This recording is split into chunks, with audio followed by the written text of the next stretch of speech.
माननीय अध्यक्ष महोदय, मेरा प्रश्न जल जीवन मिशन से संबंधित है और मैं इनके दिए हुए उत्तर तक ही सीमित हूँ, ज़्यादा दूर नहीं जाऊँगा। आपने 24-25 के बजट में 4500 करोड़ रुपए का प्रावधान किया था माननीय मंत्री जी, और फरवरी 2025 तक अर्थात अब 1 महीने ही बचे हैं, समझ लीजिए 2 महीने खत्म ही हो गया। केंद्रांश की राशि मात्र 191.59 करोड़ प्राप्त हुई है, ठीक है, जबकि केंद्रांश और राज्यांश बराबर बराबर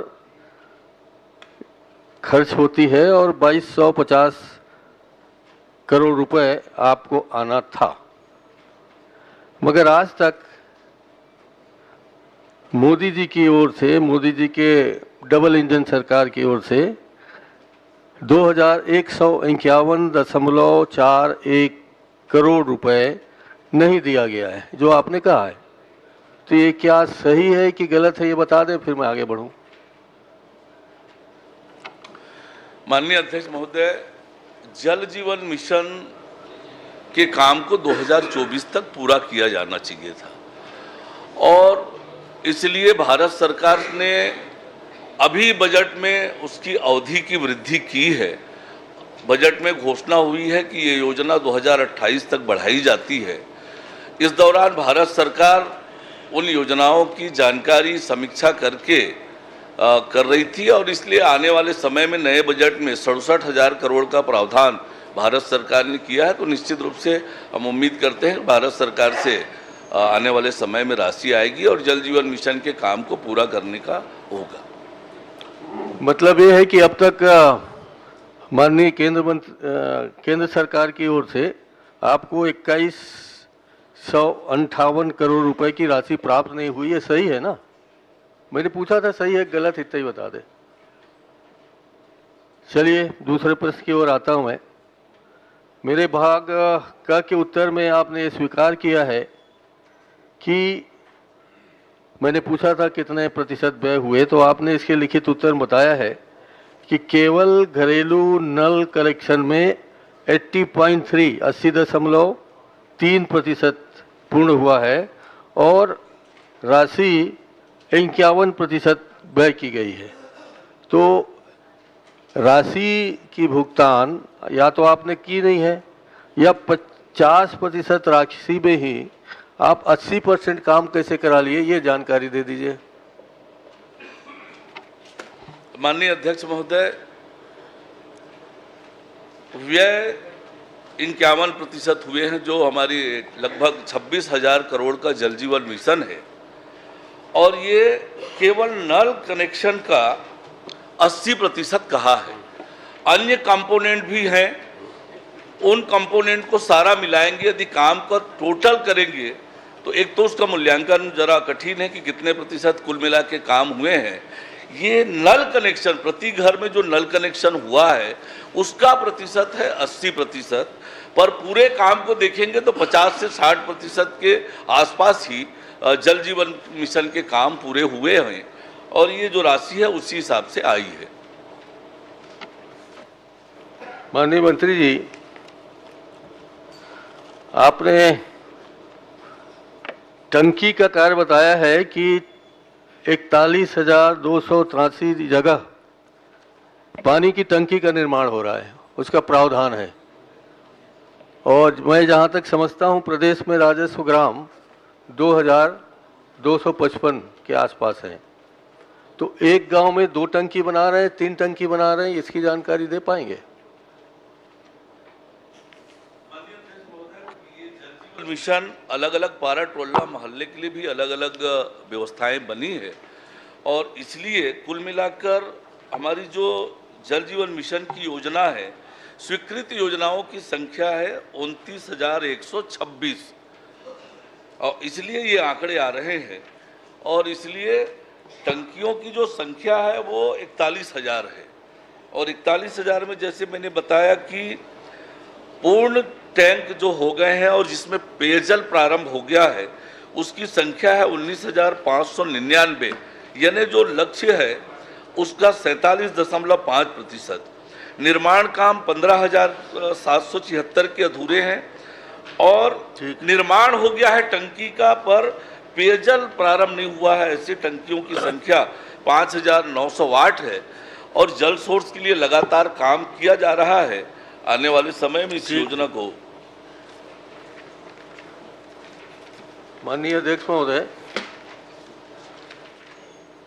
आपने ये बताया है कि अंतिम प्रश्न केंद्रांश और राज्यांश मिलाकर योजना की कुल राशि 26,465 करोड़ और 74 लाख है। इसमें से अब तक कुल 13 करोड़ ही भुगतान हो पाए हैं, व्यय हो पाया है। तो बाकी आपके काम हो गए हैं और आप गांव में काम करने वालों को भुगतान नहीं कर रहे हैं, ऐसा प्रतीत होता है। तो मुझे स्पष्ट करें कि क्या ये सही है कि काम तो हो गए मगर लोगों को भुगतान नहीं मिल रहा है?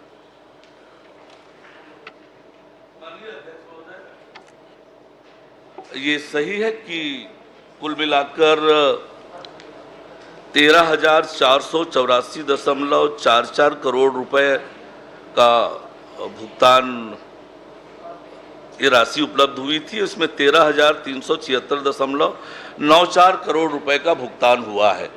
जहाँ तक ठेकेदारों की बात है, भुगतान एक सतत प्रक्रिया है। राशि की उपलब्धता के आधार पर भुगतान लगातार किया गया है और आने वाले समय में भी राशि की उपलब्धता के आधार पर भुगतान करेंगे। श्री अनु शर्मा जी, क्रमांक 8।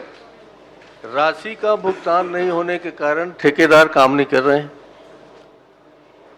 और यहाँ काम नहीं होने से प्रगति लगभग शून्य तो नहीं कहूँगा, चल रहा है प्रगति जैसा चलना चाहिए विभाग में।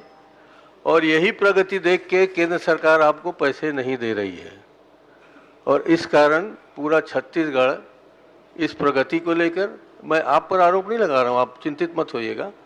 आपके विभाग की प्रगति, आपके विभाग का जो भुगतान करने का नियम है, कानून है, जैसा भी है आपने बनाया होगा या बना होगा पहले से, उसके कारण। अध्यक्ष जी, नेताजी ये तो पुराने कार्यकाल का ही है।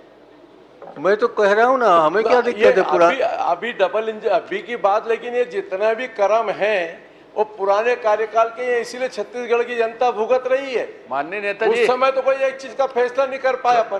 क्रम नहीं, कार्य।